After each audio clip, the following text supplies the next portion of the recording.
శాశ్వతమైన, ఓకే తెలుగులో చదువుదాం, తిరుగుబాటును మాన్పుటకును, పాపము నివారణ చేయుటకును, దోషము నిమిత్తం ప్రాయశ్చిత్తము చేయుటకును, శాశ్వతమైన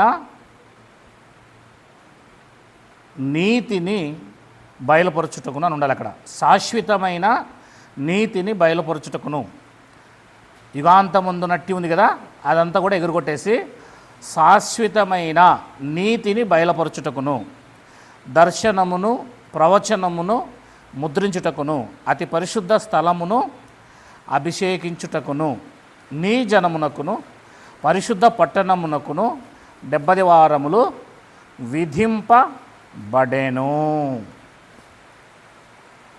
అన్నమాట మనం చూస్తున్నాం. ఓకేనా? నీ జనము అన్నమాట మనం చూస్తే అది కేవలం ఎవరితో మాట్లాడుతున్నాడు? 70 సంవత్సరాలు 70 వారములు ఇశ్రాయేలీయులకు సంబంధించింది.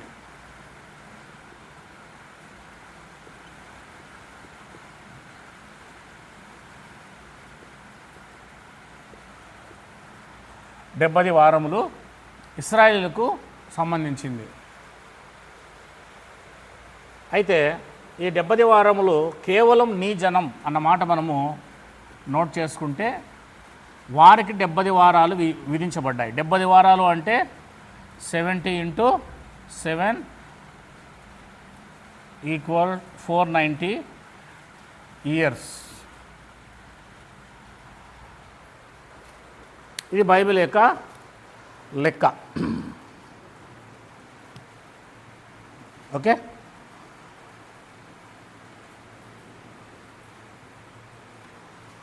ఈ దానియేలు 70 వీక్స్ కోసం మనము చూసినట్లయితే ఒకసారి జాగ్రత్తగా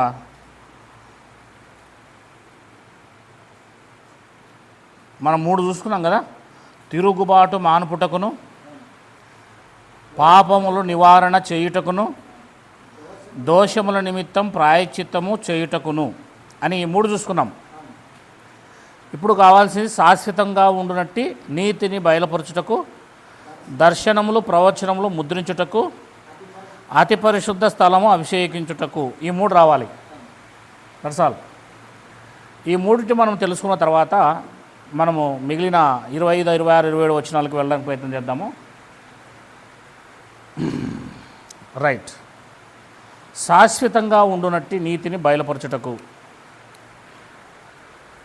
అనే 4వ పాయింట్ని మనము ఇప్పుడు తీసుకుందాం. 4th పాయింట్, శాశ్వతంగా ఉండునట్టి నీతిని బయలు పరచుటకు.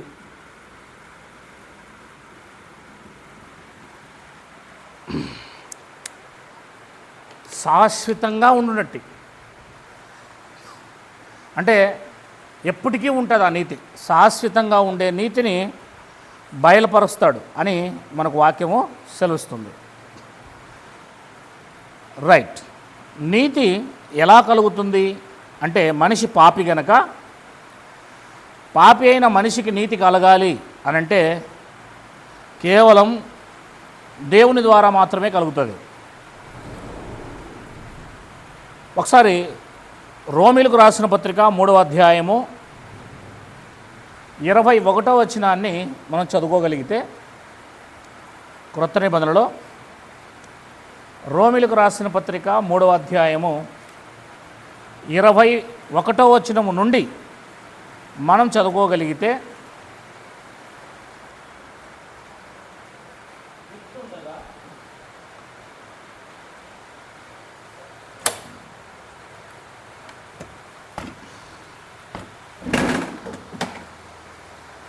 ఇట్లుండగా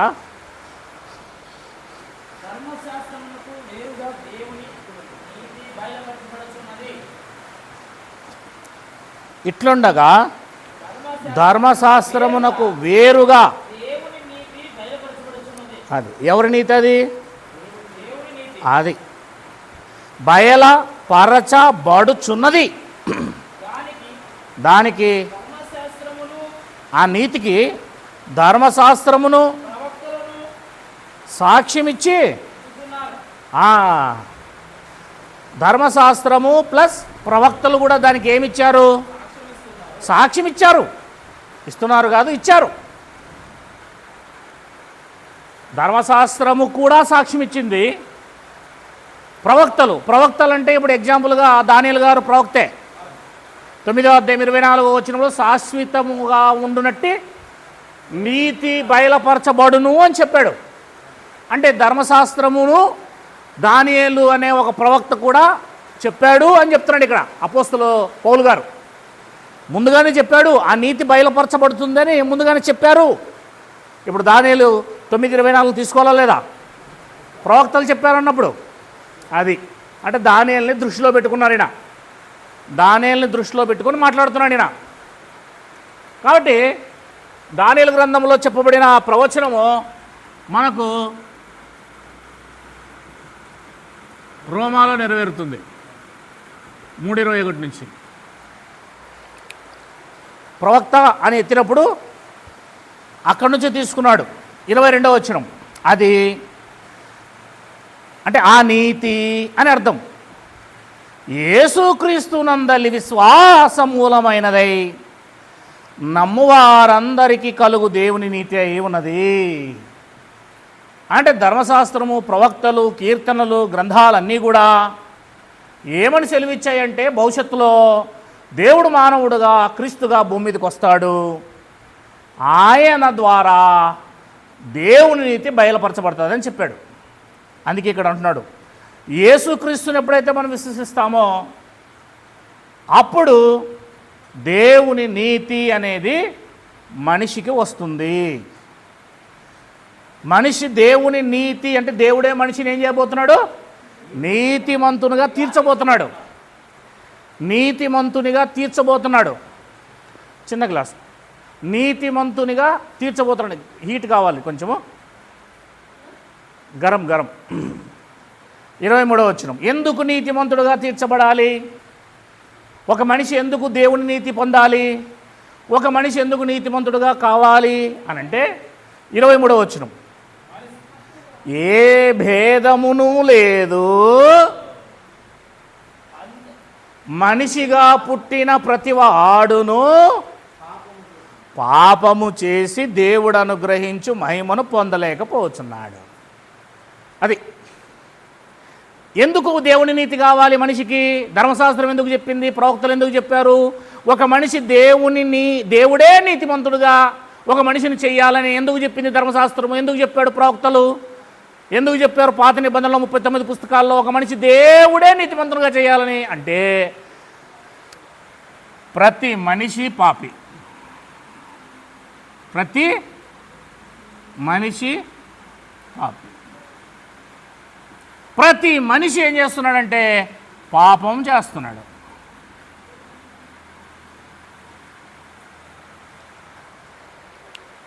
ప్రతి మనిషి ఏం చేస్తున్నాడు?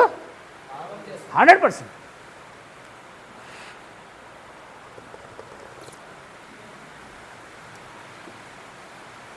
పాపం చేస్తే పాపమా, చేయకపోతే పాపమా?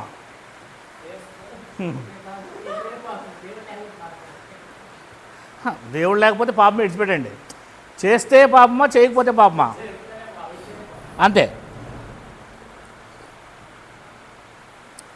మరి అలాంటప్పుడు పసిపిల్లలు ఉంటారు, చిన్న శిశువులు ఉంటారు, మరి వాళ్ళు పాపం చేయరు కదా.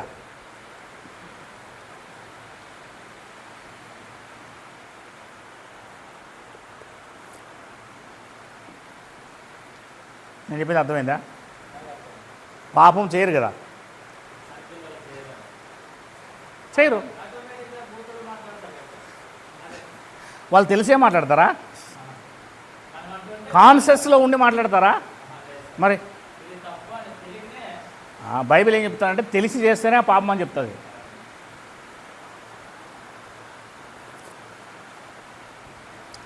ఇప్పుడు నేను మరలా ఎప్పుడైనా మాట్లాడుతుంది దానికోసము పాపము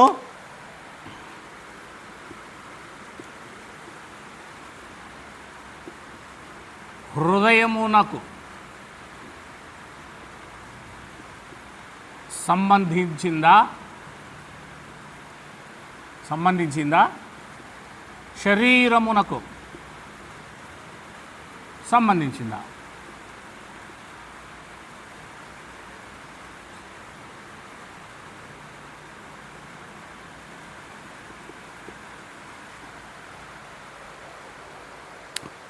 హృదయానికి సంబంధించిందా పాపము, శరీరానికి సంబంధించిందా? అవునా?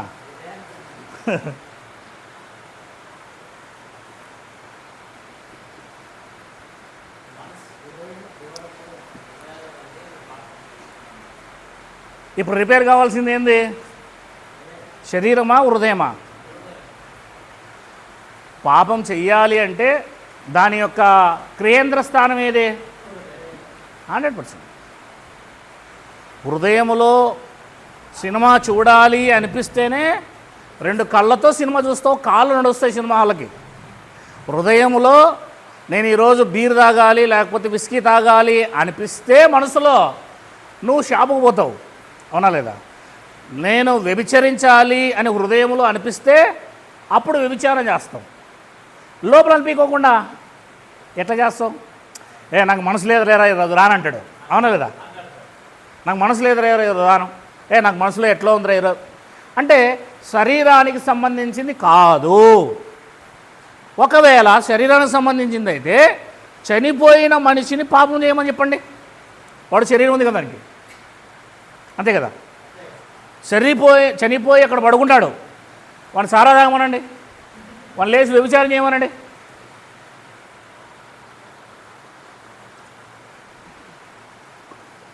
ఇది అల్టిమేట్గా పాపం అనేది శరీరానికి సంబంధించింది కాదు. దానికి ఉదాహరణ యేసుక్రీస్తు వారు ఎక్సలెంట్ మాట మత్తయి సువార్త 5వ అధ్యాయము ఆయన ప్రసంగంలో చాలా లోతుగా చెప్పిన మాట అది. 5వ అధ్యాయము 28వ వచనం 27వ వచనం నుంచి చదువుదాం.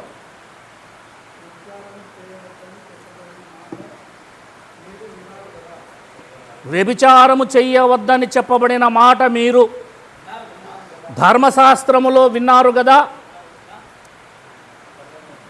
ధర్మశాస్త్రములో విన్నారు కదా.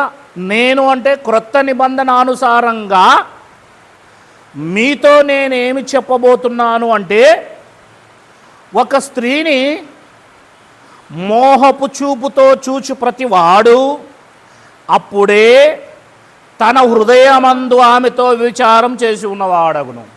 శరీరముతో వ్యభిచారం చేయటం కాదు, చూపులో తేడాగా చూశావు అంటే నీ హృదయములో వ్యభిచారం జరిగిపోయింది.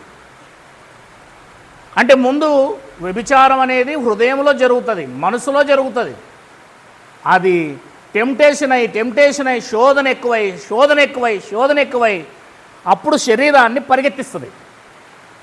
లోపలున్న బీజం శరీరాన్ని దొంగతనం చేయాలా అని లోపల అనిపిస్తేనే దొంగతనం చేస్తావు.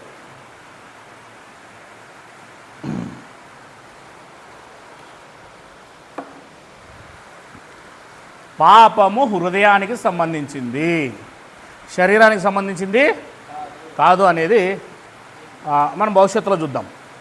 రైట్, ఇప్పుడు నేనేం చెప్పబోతున్నాను అంటే, దీన్ని పక్కన పెడితే శాశ్వతంగా ఉండునట్టి నీతిని బయలుపరచుటకును అని దానియేలు 9:24లో చెప్పినట్లుగా 33:21లో ధర్మశాస్త్రము, ప్రవక్తలు, ఒక నీతి అనేది ఈ ప్రపంచంలోనికి దేవుడు పంపిస్తాడు.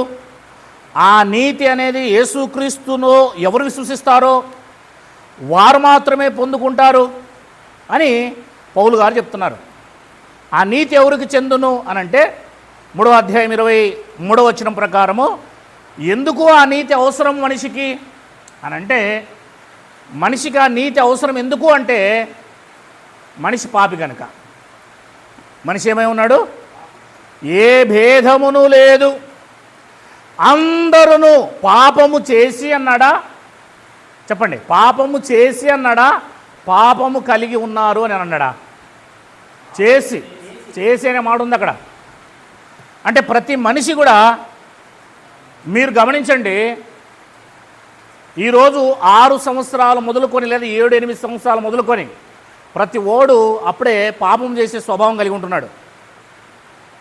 అంటే వాని యొక్క పాపం ఎప్పుడైతే చేస్తున్నాడో వాడు దేవుని దృష్టిలో ఏమైపోతున్నాడు? ఆటోమేటిక్గా దూరం అయిపోతున్నాడు. దేవునికి దూరం అయిపోతూ వాడు ఏమైపోతున్నాడు అంటే పాపం చేయడం వల్ల దేవుని యొక్క మహిమను పొందలేకపోతున్నాడు. దేవుని యొక్క మహిమను పొందలేకపోతున్నాడు. దేవుని మహిమను అంటే దేవుని యొక్క సన్నిధిని పొందలేకపోతున్నాడు. దేవుని యొక్క నీతిని పొందలేకపోతున్నాడు. అది మనకు బైబిల్ చెప్తుంది. అంటే ఒక మనిషి పాపము చేయడానికి బహుశా 8 ఏళ్ళు 10 ఏళ్ళు కావచ్చు, అక్కడి నుంచే స్టార్ట్ అవుతాడు. ఇంకా వాడు లెక్కలోకి వచ్చేస్తాడు. ఆ రోజు నుంచి వాడి పాపాలన్నీ కౌంట్ అవుతాయి. వాడు చనిపోతే నరకానికి వెళ్ళిపోతాడు. కనుక పాపము చేసిన ప్రతి వాడికి దేవుని నీతి అవసరము అని బైబిల్ మనకు తెలియజేస్తుంది. రండి 23 మళ్ళా చదువుదాం. ఏ భేదమును లేదు, అందరూ పాపము చేసి దేవుడు అనుగ్రహించు మహిమను పొందలేకపోతున్నారు. అది పాపము ఉంటే దేవుని మహిమను పొందలేరు అని చెప్తుంది బైబిల్. దేవుడి యొక్క మహిమను ఆ వ్యక్తి పొందలేడు. అంటే దేవుని యొక్క లోకానికి అతను వెళ్ళలేడు అని అర్థం. దేవుని సన్నిధికి అతను వెళ్ళలేడు. 24 కాబట్టి నమ్మువారు ఆయన కృప చేతనే క్రీస్తు యేసునందలి విమోచనము ద్వారా ఉచితముగా నీతిమంతులని తీర్చబడుచున్నారు. అది ఇక్కడ ఎన్ని విషయాలు మనం గమనిస్తున్నాం చూడండి. దేవుని నీతి, అవునా? అది ఎలా పొందుతాము? విశ్వాసం. అది దేవుడు మనకు విశ్వాసం అంటే ఎప్పుడైతే యేసునందు విశ్వాసం ఉంచుతామో అది ఏంటంటే కృప. దేవుడు ఎలా మనకు అనుగ్రహించాడు దేవుని నీతిని? కృప ద్వారా. నువ్వు ఎప్పుడైతే విశ్వసిస్తావో ఆ తర్వాత మనం ఏం పొందుకుంటామంట? మహిమ అంటే పాపం నుంచి విమోచింపబడతావు. విమోచన దేని నుంచి? విమోచన అంటే పాపం చేతిలో నుంచి విడుదల పొందుకుంటాం. మనం పాపం పట్టుకుంది కదా, రిలీజ్ అవుతాం. అది విమోచన.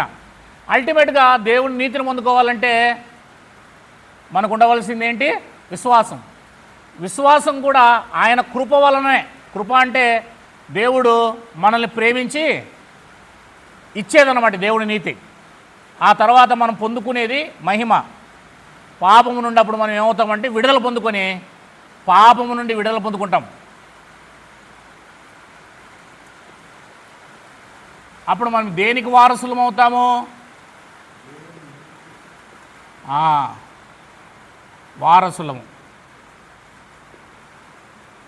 దేవుని నీతికి వారసులం అవుతాం. పాపం నుండి విడుదల పొందుకొని దేవుని నీతికి ఏమవుతాం మనము? 6వ అధ్యాయం చూడండి. కొంచెము ఈ ఫ్యాన్ చేసాలి. 6వ అధ్యాయము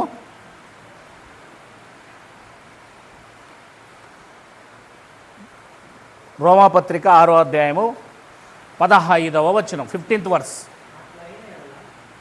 అట్లైన ఎడల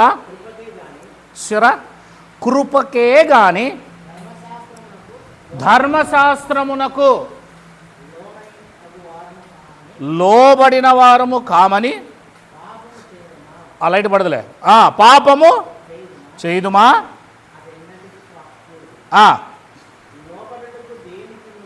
అదిగో లోబడుటకు దేనికి మిమ్మును మీరు దాసులుగా అప్పగించుకొందురో అది చావు నిమిత్తముగా పాపమునికే గాని నీతి నిమిత్తముగా విధేయతకే గాని. చూసారా?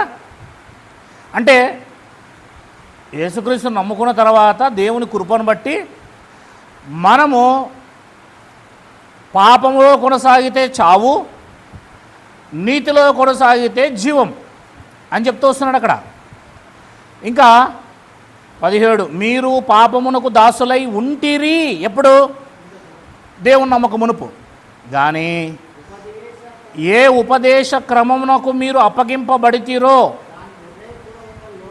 దానికి హృదయపూర్వకంగా లోబడిన వారైతే,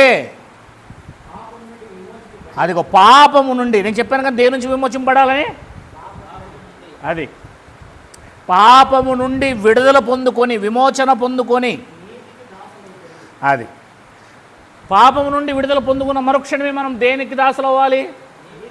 నీతికి దాసులు అవ్వాలి, లేదా నీతికి వారసులు అవ్వాలి. 20, మీరు పాపమునకు దాసులై ఉన్నప్పుడు, అంటే యేసుక్రీస్తు నమ్మకమునుపు, నీతి విషయమై నిర్బంధము లేని వారై ఉంటిరి. అప్పటి క్రియల వలన మీకేమి ఫలము కలిగెను?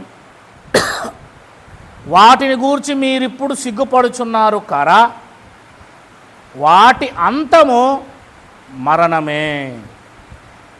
పాపములోనే కొనసాగితే చివరికి నీకు దొరికేది ఏంటంట? మరణమే. 22, అయినను ఇప్పుడు పాపము నుండి విమోచింపబడి, దేని నుండి విమోచింపబడ్డారు? దేవునికి దాసులైనందున పరిశుద్ధత కలుగుటకే మీకు దాని అంతము నిత్య జీవము. దాని అంతము నిత్య జీవము అన్నమాట మనకు రాయబడింది చూడండి. రైట్. కనుక పాపము నుండి విమోచన చేశాడు మనల్ని ఎప్పుడైతే యేసుక్రీస్తుని నమ్ముతామో అప్పుడు. ఇక మరలా 3వ అధ్యాయం 24వ వచనానికి వస్తే, కాబట్టి నమ్మువారు ఆయన కృపచేతనే క్రీస్తు యేసు నందలి విమోచనము ద్వారా ఉచితముగా నీతిమంతులని, అది ఫ్రీ, ఉచితం, ఏం మనం దేవునికి చెల్లించాల్సిన అవసరము లేదు. ఒక మనిషిని దేవుడు ఉచితముగా ఫ్రీగానే పాపము నుండి విడుదల చేసి దేవుని నీతిని మనకిస్తున్నాడు. అంటే దేవుడు ఎలాంటి నీతిమంతుడు, అలాగా మనల్ని కూడా నీతిమంతులుగా చేసేస్తున్నాడు. దేవుడు మనల్ని నీతిమంతులుగా తీర్చి దేవునిలా తయారు చేసుకుంటున్నాడు. అంటే నువ్వు చేసిన పాపం అంతా కూడా యేసుక్రీస్తు మీద మోపుతున్నాడు. 25, పూర్వము చేయబడిన పాపములను దేవుడు ఓర్చుకున్నాడు అనమాట. ఏం చేశాడు? సర్లేరా అనేసాడు అనమాట. ఓర్చుకున్నాడు. ఓర్మి అంటే అర్థం ఏంటి? ఓర్చుకోవటం అంటే సర్లే అని వదిలేశాడు అనమాట. దేవుడు పూర్వము చేయబడిన పాపాలను దేవుడు తన ఓర్మి వలన ఉపేక్షించినందున ఆయన తన నీతిని కనపరచవలెనని క్రీస్తు యేసు రక్తము నందలి విశ్వాసము ద్వారా ఆయనను కరుణాధారముగా బయలుపరచెను. దేవుడు ఇప్పటి కాలమందు తన నీతిని కనపరచు నిమిత్తము తాను నీతిమంతుడును యేసునందు విశ్వాసం ఉంచువానిని నీతిమంతులుగా తీర్చువాడునై ఉండుటకు ఆయన అలాగూ చేసెను. Very good. ఇక్కడ అసలు విషయం మనకు అర్థమయ్యాలి. అంటే నీతి అనేది శాశ్వతముగా ఉండునట్టి నీతిని దేవుడు ఎవరి ద్వారా తీసుకొస్తున్నాడు? అది అంటే వీళ్ళంతా కూడా ఎవరి కోసం ఎదురు చూస్తున్నారు? దానియేలు గ్రంథం ఏం చెప్తుంది? అది క్రీస్తులో శాశ్వతమైన నీతి వస్తుంది అని చెప్తా ఉంది. సరే, మంచిది. ఇది యేసుక్రీస్తు వారు శిలువ రక్తము ద్వారా వచ్చిందని మనకు బైబిల్ తెలియజేస్తున్నట్లుగా ఇక్కడ స్పష్టంగా తెలియజేయబడుతుంది. అంత మాత్రమేనా? అంతేనా? నేను చెప్పింది మీకు అర్థమైందా? ఇప్పుడు యేసుక్రీస్తు రాక ద్వారా ఏం బయలుపరచబడిందట?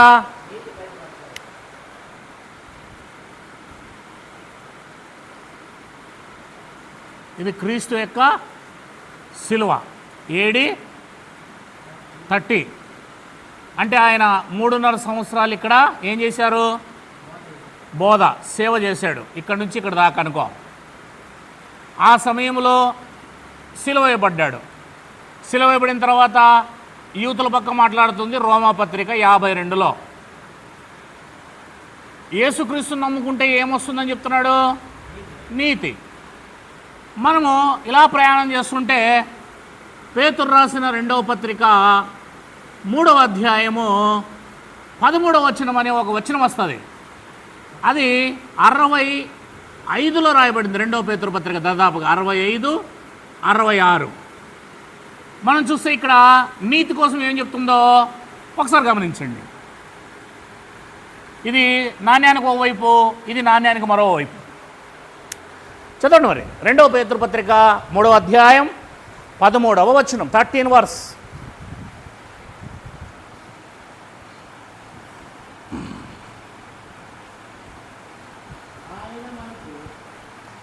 అందరూ తీశారా? ఆయన మనకు 3వ అధ్యాయము 13వ వచనం, అయినను మనము యేసుక్రీస్తు చెప్పిన వాగ్దానమును బట్టి క్రొత్త ఆకాశముల కొరకును క్రొత్త భూమి కొరకును కనిపెట్టుచున్నాము.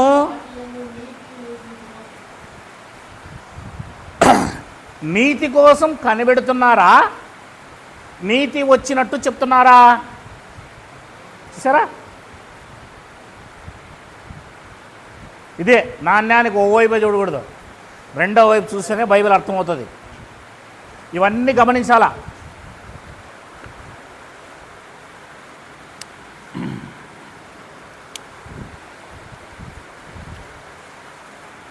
పేతురు రాసిన పత్రిక దీనికి ఎంత డిస్టెన్స్ ఉందో చూడండి. ఇక్కడ 22 సంవత్సరాలు, ఇక్కడ దర్దాపులుగా 22 సంవత్సరాలు కదా ఇది. ఇక్కడ ఎన్ని సంవత్సరాలు అవుతుంది? 35 సంవత్సరాలు. ఇక్కడ ఏమన్నాడు? యేసుక్రీస్తుని నమ్ముకుంటే, సిలువలో వేయబడిన యేసుక్రీస్తుని నమ్ముకుంటే నీతి కలుగుతుంది వీకే అన్నాడు. That's all right. కానీ ఆ నీతి పరిపూర్ణంగా రావాలి అంటే యేసుక్రీస్తు యొక్క రెండవ రాకడ రావాలని చెప్తున్నాడు. ప్రతి దాన్ని కలుపుతున్నాడు దాన్ని రెండవ రాకడికి. మొదటి రాకడ, రెండవ రాకడ అనేది పరిపూర్ణంగా జరిగినప్పుడే నీతి కూడా వస్తుంది. ఒకవేళ ఇంకా రెండవ రాకడ జరగలేదు అని అంటే ఇప్పటి వరకు ఏ మనిషి నీతిమంతుడు కాలేదు ఇంకా, లేదా నీతి భవిష్యత్తు కోసం ఎదురు చూస్తున్నాడు వీడు ఇంకా. అంతే కదా అర్థం. భవిష్యత్తులో వస్తుందని ఎదురు చూస్తున్నాడు ఇంకా యేసు రాకడ చూస్తూ ఉంటే.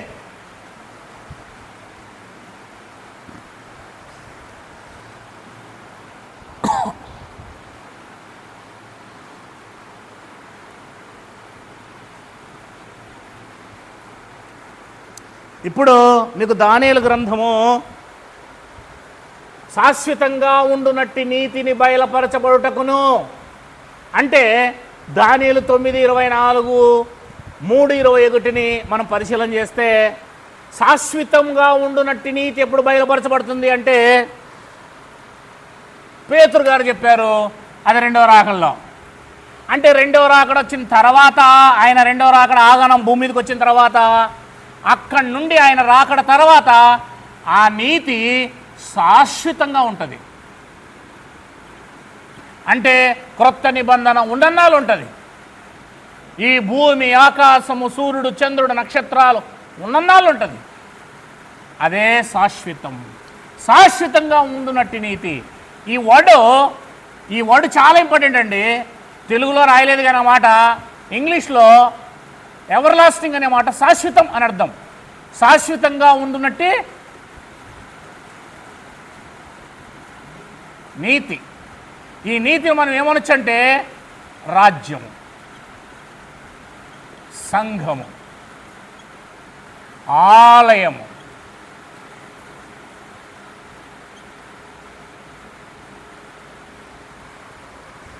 క్రొత్త భూమి,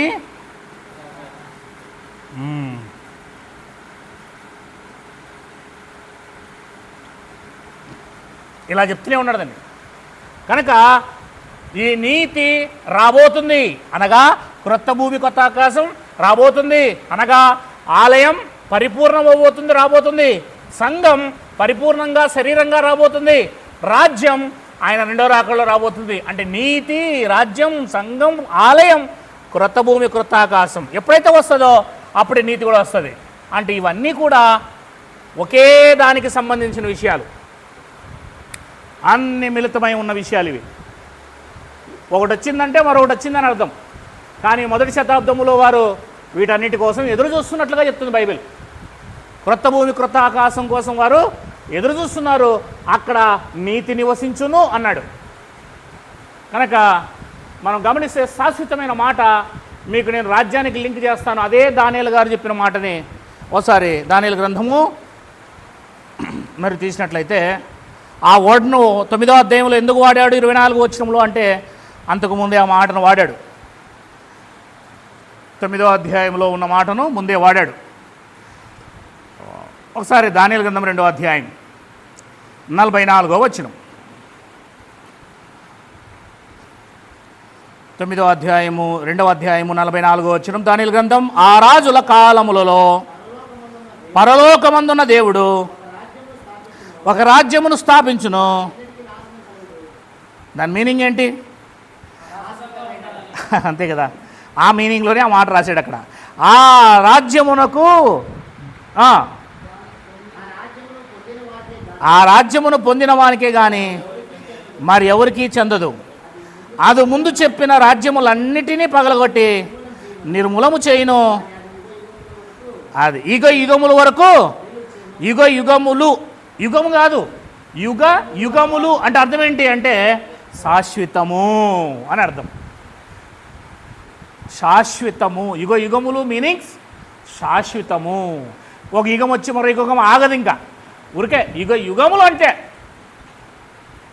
అది వెళ్తూనే ఉంటుంది. ఇంకా పైన చెప్పినట్లుగా ఆ రాజ్యము దాన్ని పొందిన వారికే గాక అంటూ పైన చెప్పాడు, రాజ్యము స్థాపింపబడును, దానెన్నటికీ నాశనం కలగదు. అంటే అక్కడ శాశ్వతమే అన్నాడు.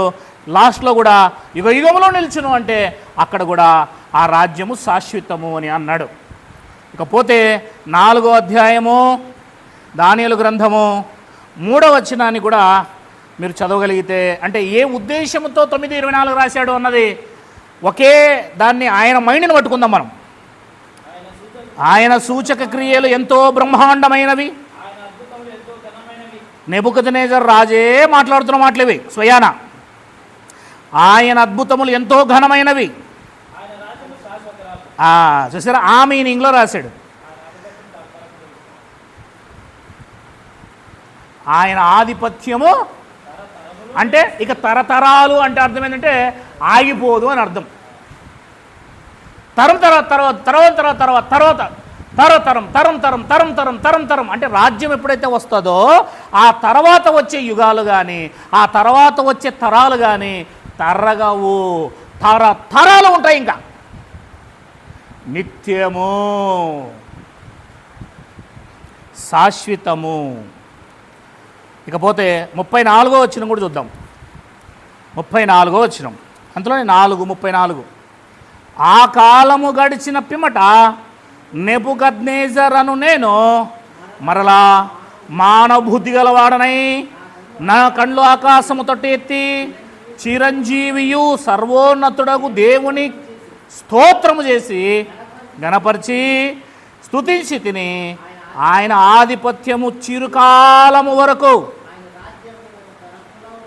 చూసారా, ఆయన రాజ్యము తరతరములకు ఉన్నవి. చిరుకాలం ఉంటుంది ఆయన రాజ్యము, తరతరాలు ఉంటుంది ఆయన రాజ్యం. అంటే ఒక తరం తర్వాత ఒక తరం, ఒక తరం తర్వాత తరం భూమి మీద వస్తూనే ఉంటుంది. ఏ తరం వచ్చినా అన్ని తరాల్లో కూడా ఆయన రాజ్యం ఉంటుంది. దాని మీనింగ్ ఏంటంటే ఎలా రాసినా శాశ్వతము అనే దృక్పథంతో రాశాడు. 6వ అధ్యాయము 26వ వచనం. దానియేలు గారి యొక్క రక్షణ నాడిని పట్టుకుంటున్నాం మనం, రక్షణ యొక్క విధానాన్ని పట్టుకుంటున్నాం మనం. దానియేలు 6:26 చదవండి. నా సముఖమున నియమించినదేమనగా నా రాజ్యములోని సకల ప్రభుత్వముల ఎందుండు నివాసులు దానియేలు యొక్క దేవుని భయపడుచు ఆయన సముఖమున వనుచుండెను. ఆయనే జీవముగల దేవుడు, ఆయనే జీవముగల దేవుడు, ఆయనే యుగములు ఉండవాడు. మన నాశనం కానీ బైబిల్కి ఎక్కడ నాశనం అవుతుంది, ఇంకా లోకానికి ఎక్కడ నాశనం అవుతుంది? ఇవన్నీ మీరు పట్టుకోవాలా, ఇవన్నీ మీరు రేపొద్దున చెప్పాలా సమాజానికి. అదవుతుందా? మీసు మీద చెయ్యే చెప్పాలట్లే. అట్లా ఇట్లా కదా క్రైస్తవుడు అంటే ఏమనుకుంటున్నావు? ఊరికే మాట్లాడేది కాదు, అవునా? రైట్. సమాజం తప్పు మార్గంలోకి వెళ్ళింది, సరిచేయాల. ఆయనే యుగములుండువాడు, ఆయన రాజ్యము నాశనము కానేరదు, ఆయన ఆధిపత్యము తుదుమట్టుకు ఉండును.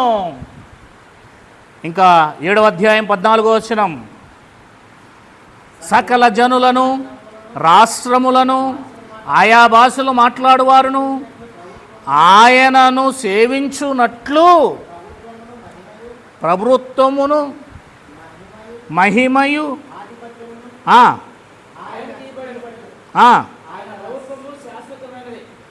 ఏమంట?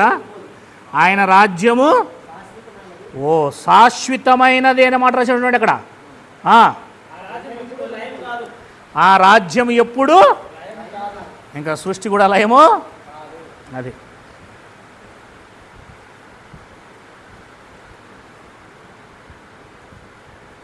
రాసుకున్నారా? ఇంకా చూద్దాం. 27వ వచనాన్ని కూడా చదువుదాం. అందులో 7వ అధ్యాయం.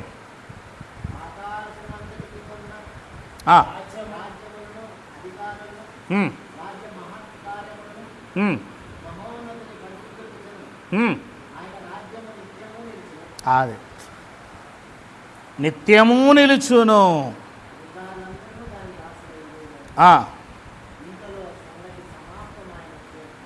అది ఆయన రాజ్యము నిత్యము నిలుచును, నిత్య రాజ్యము. ఎన్ని రెఫరెన్స్ చూశారు మీరు? 2వ అధ్యాయము దానియేలు గ్రంథము 44 చూశారు. 4వ అధ్యాయము 3వ వచనం చూశారు. 4:34 చూశారు. 6:26 చూశారు. 7:14 చూశారు. 7:27 కూడా చూశారు. అవన్నీ ఏం చేస్తున్నాయి మనకి? ఆయన రాజ్యము శాశ్వతమైనది. ఆ మీనింగ్తోనే 9వ అధ్యాయము 24వ వచనంలో చెప్పడం జరిగింది. కానీ తెలుగులో ప్రింట్ మిస్టేక్ పడింది. మనం ఇంగ్లీష్లో చూసినప్పుడు ఎవర్ లాస్టింగ్. మీరు కావాలంటే శాశ్వతము అనే మాట దానియేలు గ్రంథంలో ఇప్పుడు చూపించాను కదా, ఆ రెఫరెన్స్లు మీరు తర్వాత ఇంటికి పోయినాక చూసుకోండి. ఎవర్ లాస్టింగ్ అని ఉంటుంది. రైట్. ఇప్పుడు మీకు కొలికి వస్తుంది అనుకుంటా. అసలు నీతి అనేది ఎప్పుడు బయలుపరచబడుతుంది చెప్పండి?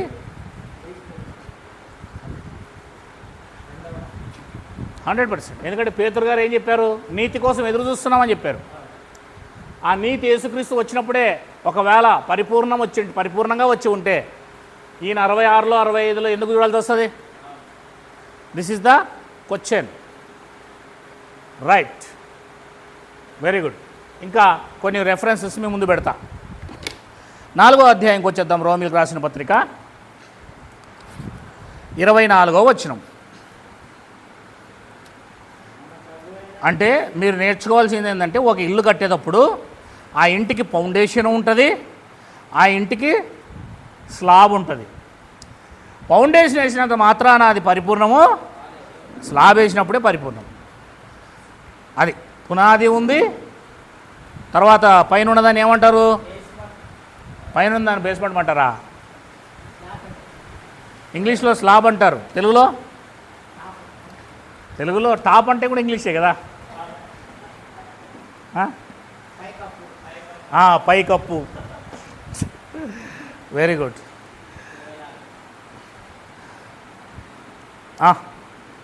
4:24.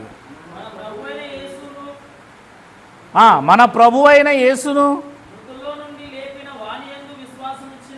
విశ్వాసముంచిన మనకును ఎంచబడునని వ్రాయబడెను. ఆయన మన అపరాధముల నిమిత్తం అప్పగింపబడి మనము నీతిమంతులుగా తీర్చబడుటకై లేపబడెను. కనుక ఆ రోజున్న వారు యేసుక్రీస్తును నందు వారు విశ్వాసం ఉంచితే వారు ఏమవుతారు? నీతిమంతులుగా తీర్చబడతారు. అంటే అక్కడ ఆ వర్డ్ ఎలా ఉందంటే యేసుక్రీస్తు వారు తిరిగి లేవటం వల్ల నీతిమంతులు అవుతారు అని కాదు. యేసుక్రీస్తు వారు తిరిగి లేచింది మనం AD 70లో నీతిమంతులుగా తీర్చబడ్డానికి అని మీనింగ్. అది మీకు అర్థమవుతుందో లేదో? మీనింగ్ అలా ఉంది. తీర్చబడుటకై అన్నాడు. కొన్ని ఇట్లాంటి వర్డ్స్ చాలా ఉంటాయి, ముందు ముందు మీకు తెలుస్తాయి అవన్నీ. రైట్, ఇక కొన్ని మాటలు చూద్దాము. గలతీ పత్రిక 5వ అధ్యాయము 5:5. గలతీ 5:5. ఏలైనగా మనము విశ్వాసములు గలవారమై నీతి కలుగును, చూడండి, నీతి కలుగునను నిరీక్షణ సఫలమగునని. నీతి కలిగిందా, కలుగుతుందా? పౌలు గారు కూడా ఎవరు పందా తీసుకున్నాడు? పేతురు గారి పందా తీసుకున్నాడు, దానియేలు గారి పందా తీసుకున్నాడు. అవునా? సో వాళ్ళంతా కూడా పరిశుద్ధాత్మ ద్వారా ప్రేరేపింపబడుతున్నట్టుగా మనకు అర్థమవుతుంది. దేనికోసం ఎదురు చూస్తున్నాము? మేము ఎందుకు నిరీక్షణ కలిగి ఉన్నాము అంటున్నారు. ఫస్ట్ ఆ కాలంలో ఉన్నవారు మాకు నీతి కలగబోతుందని నిరీక్షణ కలిగి ఉన్నాం. కలిగిందా, కలగలేదా? అది అక్కడ రాయబడిన మాట చూడండి. నేను అందుకే చెప్పాను కదా, వర్డ్స్ మీరు చూడాలి జాగ్రత్తగాని. ఏలైనగా మనము విశ్వాసము గలవారమై ఎందుకు విశ్వసిస్తున్నాము మేము యేసు ప్రభువును అంటే నీతి కలుగునను నిరీక్షణ సఫలమగునని ఆత్మ ద్వారా ఎదురు చూస్తున్నాం. ఏంది ఎదురు చూస్తున్నావు? నీతి గలవారిగా మేము మారబోతామని ఎదురు చూస్తున్నాం. ఎందుకు చూడాలి? యేసుక్రీస్తు రెండవ రాకడ కోసం కూడా ఎదురు చూడాలి. అంతే కదా? యేసుక్రీస్తు రెండవ రాకడ కోసం అంటే నీతిమంతులుగా వీరు తీర్చబడడానికి ఇప్పుడు ప్రస్తుతానికి విశ్వసిస్తున్నారు, కానీ నీతి ఇంకా తీర్చబడలేదు. మరి ఎప్పుడవుతారు? దానికోసం మేము నిరీక్షిస్తున్నామయ్యా. ఎప్పుడు వస్తుంది అది? యేసు రెండవ రాకడలో నీతి వస్తుంది. చూసారా? ఈ మాటని మీరు 2వ పేతురు పత్రిక 3:13 పక్కన పెట్టుకుని మీరు చూసుకుంటే ఎంత బాగుంటుందో. అంటే పునరుద్ధానము కూడా నిరీక్షణే, యేసు రెండవ రాకడ కూడా నిరీక్షణే, నీతిమంతులుగా తీర్చబడడం కూడా నిరీక్షణే. ఒక విషయం కాదు, రక్షణ నిరీక్షణ, అది మీకు విమోచన నిరీక్షణే, కొత్త నిబంధన నిరీక్షణే అని చెప్పాను ఇంతకు ముందే. నిరీక్షణ అనేది ఒక దాని మీద లేదు, డిపెండ్ అయి ఉంది యేసు రెండవ రాకడ మీద. ఆ డిపెండ్ అయినప్పుడు అనేక రకాలవి ఒకేసారి పొందుకుంటారు. అది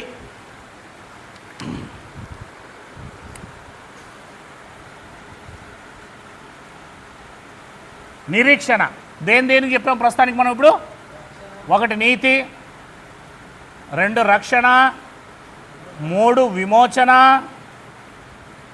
తర్వాత కృప అని కూడా ఉంటుంది బైబిల్లో, తర్వాత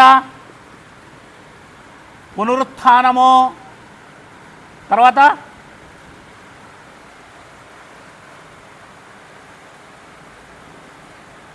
క్రొత్త నిబంధన. అంతేనే కదా? స్వాస్థ్యము, రాజ్యము, క్రొత్త భూమి కొత్త ఆకాశము, ఆలయము, సంఘం అనే ఆ శరీరము. ఇవన్నీ కూడా యేసు యొక్క రెండవ రాకడతో ముడిపడి ఉన్నాయి. నిరీక్షణ అనేది ఒక్క రెండవ రాకడతో ఎన్ని పటాపంచలు అవుతున్నాయి చూడండి. ఇంత సరుకు ఉంది దాని వెనకాల. అదే అంటారు కదా, ఆయన ఒక్కడేసే చాలండి అన్ని పనులు జరిగిపోతాయి అంటారు కదా. అవునా? ఇప్పుడు చంద్రబాబు నాయుడు ఒక్కడేసే చాలు సూపర్ 6 జరిగిపోతుందంట. 6 విషయాలు ఆయన వస్తే జరుగుతుందా? ఒక్కడే 6 విషయాలు ఎట్లా జరుగుతాయండి? కేంద్రం డబ్బులు ఇస్తే జరుగుతాయి, లేకపోతే జరుగు, అంతే కదా. రైట్, ఇక ఇంకొక మాట మనం చూడడానికి ప్రయత్నం చేద్దాం. హెబ్రీయులకు రాసిన పత్రిక 10వ అధ్యాయం. హెబ్రీయులకు రాసిన పత్రిక 10వ అధ్యాయం 14వ వచనం.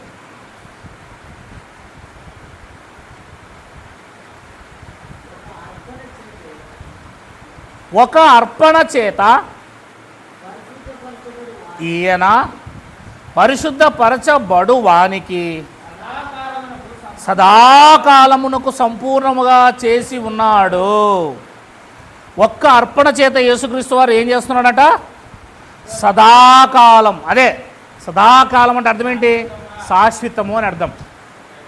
అంటే యేసుక్రీస్తు వారు అర్పింపబడడం వల్ల ఆయన మనుషుల్ని ఏం చేస్తున్నాడట? సదాకాలమునకు మనుషుల్ని సంపూర్ణులుగా చేస్తున్నాడు. సంపూర్ణులు అవ్వాలంటే యేసుక్రీస్తు వారి యొక్క అర్పణ అవసరము అని చెప్తుంది బైబిల్. Very good. 9వ అధ్యాయము అదే హెబ్రీ పత్రిక 11. అయితే క్రీస్తు రాబోవుచున్న మేలుల విషయమై ప్రధాన యాజకుడుగా వచ్చి తానే నిత్యమైన విమోచన సంపాదించి హస్తకృత్యము కానిది అనగా ఈ సృష్టి సంబంధము కానిదియు మరి ఘనమైనదియు పరిపూర్ణమైనదైన గుడారము ద్వారా కాక ప్రవేశించాను. అంతేనా? అది విషయం. అంటే క్రీస్తు రాబోవుచున్న మేలుల విషయమై అన్నాడు అక్కడ. ఇది మీరు ఏమర్థం చేసుకుంటారు? ఆ మాట వచ్చినవి అన్నట్లు మాట్లాడుతున్నాడా? రాబోవుచున్న మేలులు అంటున్నాడా? అది అంటే హెబ్రీ పత్రిక రాసే సమయం 64 అనుకుంటే బహుశా మనము 66 హెబ్రీ పత్రిక బహుశా ఇది కూడా సేమ్ పేతురు పత్రిక దగ్గరే అనుకుందాం. హెబ్రీ పత్రిక 66. అప్పటికి ఏమంటున్నాడు? ఇంకా రాబోచున్న మేలులు అనేవి భవిష్యత్తులో రాబోతున్నాయి. ఇక ఈ మేలులే భవిష్యత్తులో రాబోచున్న మేలులు విషయమై అంటున్నాడు. చూసారా బైబిల్ ఎట్లుందో? ఈ విషయాన్ని మనం అర్థం చేసుకోవాలి. అంటే వాళ్ళన్నింటినీ ఆ మొదటి శతాబ్దంలో ఉన్నవారు ఎదురు చూస్తున్నారు, నిరీక్షణ కలిగి ఉన్నారు. ఇది ఒకదాంతో ముడిపడలేదు, అనేక విషయాలతో ముడిపడి ఉంది. అయితే క్రీస్తు రాబోవుచున్న కింద ఫుట్నోట్లో కలిగి ఉన్న మేలుల విషయమై అంటే ఇశ్రాయేలీలకు రాబోయే మేలులు ఉన్నాయి వాళ్ళకు ఉన్నాయి. ఆ మేలుల కోసం ఎదురు చూస్తున్నారు. ఈ 9వ అధ్యాయము ఆ వచనంతో ఎండ్ కాలేదండి. 11వ అధ్యాయము 39వ వచనంతో అది ఎండ్ అవుతుందండి. వీరందరూ తమ విశ్వాసము ద్వారా సాక్ష్యము పొందిన వారైనను మనము లేకుండా, మనము అంటే ఎవరు? ఆ 32 AD మధ్య ఉన్నవారు, మొదటి శతాబ్దములో ఉన్న క్రైస్తవులు లేకుండా సంపూర్ణులు కాకుండా నిమిత్తము దేవుడు మొదటి శతాబ్దములో ఉన్న వారి కొరకు మరీ శ్రేష్టమైన దానిని ముందుగా సిద్ధపరచెను గనుక మొదటి శతాబ్దములో ఉన్న క్రైస్తవులు వాగ్దాన ఫలము అనుభవింపలేదు. అది మిగిలిన వాళ్ళంతా ఎక్కడున్నారు? మొదటి శతాబ్దం కాలంలో భూమి మీద ఉన్న వారందరూ కూడా పాతాళం అనే పరదేశంలో ఉన్నారు. ఎక్కడున్నారు? చనిపోతున్నారు. పాత నిబంధన కింద అందరూ ఎక్కడికి వెళ్ళిపోతున్నారు? యేసుక్రీస్తు వారు ఎక్కడికి వెళ్ళారు? సెలవులో దొంగ ఎక్కడికి వెళ్ళాడు? AD 30 మొదలుకొని అందరూ కూడా పరదేశకి వెళ్ళారు. ఎక్కడికి వెళ్ళారు? పరదేశకి వెళ్ళారు. ఇప్పుడు పరదేశకి వెళ్ళిన వీళ్ళు ఏమిటి కోసం ఎదురు చూస్తున్నారు? ఇవన్నిటి కోసం ఎదురు చూస్తున్నారు. అవునా లేదా? అది ఎప్పుడు వస్తుంది? మొదటి రాకడతో యేసుక్రీస్తు స్థాపించాడే కానీ రెండవ రాకడతో వీళ్ళు ఏమవుతారు? విమోచన పొందుకుంటారు, స్వాస్థ్యం పొందుకుంటారు. పాత నిబంధన కొట్టివేయడం ద్వారా కొత్త నిబంధన కింద వాళ్ళు విమోచింపబడతారు. ఇది ఎప్పుడైతే నిబంధన అవుతుంది, ఇప్పుడు ప్రమాణ స్వీకారం చేయగానే మనం ఎవరి దగ్గర నుంచి ఎవరి దగ్గరికి వచ్చాము, అంతేనా లేదా? జగన్మోహన్ రెడ్డి ప్రభుత్వం ప్రమాణ స్వీకారం చేయగానే చంద్రబాబు గారు మీ ముఖ్యమంత్రి ఎవరు అంటే ఇప్పుడు చంద్రబాబు అనాల్సిందే మనం. చూసారా ఎన్ని టర్మ్లో, ఒక పాత నిబంధన అనే జగన్మోహన్ రెడ్డి కింద నుంచి కొత్త నిబంధన అనే చంద్రబాబు నాయుడు కిందకి వచ్చేసాం మనం. టర్మ్ మారింది, ఇక్కడ కూడా యుగం మారుతూ ఉంది. అప్పుడు ఏమవుతుందంటే వీళ్ళంతా విమోచన పొందుకుంటారు. ఇప్పుడు పాత నిబంధన కాలం అనే జగన్మోహన్ రెడ్డి తెలుగుదేశం కార్యకర్తలను లోపలికేసింటే కొత్త నిబంధన అనే చంద్రబాబు నాయుడు గారు వాళ్ళు విడుదల చేస్తాడు. సేమ్ అంతే, ఇంకా వేరేం లేదు, ఇంకంతే కదా. ఈయన ఏం చేస్తాడు అన్నాడు కదా మన ఆయన, గొడవ జరిగితే నాని ఇంటికాడ ఎమ్మెల్యే చంద్రబాబు నాయుడు గారు వచ్చి మా వాళ్ళని బయటికి తీస్తాడని. నేను తీను, మా వాళ్ళు చంద్రబాబు నాయుడు గారు తీస్తారు దర్జాగా అన్నాడు. కనుక విమోచన అనేది క్రొత్త నిబంధన చేయగానే అది పరిపూర్ణమైతేనే వస్తుంది, ఎవరికైనా మనము డబ్బులు ఇచ్చేటప్పుడు లేదా ఒక వస్తువు ఇచ్చేటప్పుడు అగ్రిమెంట్ రాయించుకుంటాము, లేదా నోట్ రాయించుకుంటాము, ప్రామిసర్ నోట్ రాయించుకుంటాము. పైన పేర్లు రాయగానే వానికి డబ్బులు ఇచ్చేయం చేతిలోకి, మొత్తం రాసిన తర్వాత సంతకాలు పెట్టుకున్న తర్వాత సాక్షి సంతకాలు అయిన తర్వాత అంతా అయిన తర్వాత 50,000 మన చేతికి ఇస్తూ నోటు మన చేతికి మనము తీసుకున్నప్పుడే అది పరిపూర్ణం. ఆ పైన అక్షరాలు రాసేటప్పుడు పరిపూర్ణం కాదు, నువ్వు సంతకం పెట్టాలా, సాక్షి సంతకాలు పెట్టాలా, పత్రం రాసినోడు కింద సంతకం పెట్టాలా, అప్పుడు వానికి ఇవ్వాలా, వాడు వీనికి ఇవ్వాలా, అప్పుడు వానికి ట్రాన్స్ఫర్ అయినట్లు డబ్బులు. ఇక్కడ కొత్త నిబంధన అనేది మత్తయి సువార్త, మార్కు సువార్త, యోహాను సువార్త, లూకా సువార్త, అపోస్తల కార్యంతో కాదు, టోటల్గా పాత నిబంధన గ్రంథములో ఉన్నవన్నీ నెరవేరి క్రొత్త నిబంధన అనేది వచ్చి పాత నిబంధన, పాత చట్టం, పాత ఒడంబడిక కొట్టివేయబడితే అప్పుడు ఈ నిబంధన కింద వీరు రిలీజ్ అవుతారు. ఇది మ్యాటర్. ఇది తెలియక ఏమేం చేస్తున్నారో ఏం కథో అందరిని లేపేస్తున్నారు పైకి. Very good.